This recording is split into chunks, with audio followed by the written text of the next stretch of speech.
Bismillahirrahmanirrahim. Assalamu alaikum warahmatullahi wabarakatuh. Dear brothers and sisters, we are back for another episode of Living Islam.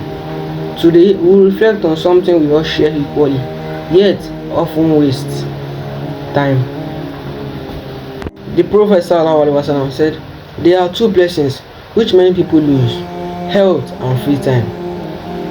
Time is one of the greatest gifts from Allah, and every moment is either an opportunity for a reward or a loss you can never regain. Today, distractions are everywhere: social media, endless scrolling, chasing dunya.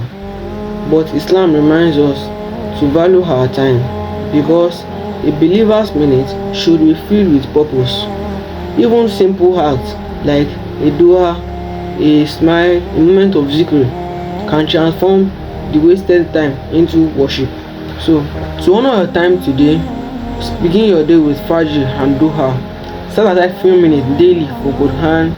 Use your breaks for zikr instead of endless scrolling. Remember time spent with family, and also kindness is also worship. So, dear brothers and sisters, time is life.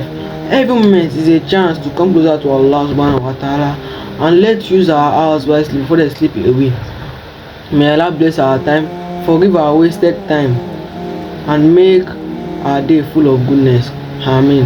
Jazakumullahu khairan for watching this video. Until next time, assalamu alaikum wa rahmatullahi wa barakatuh.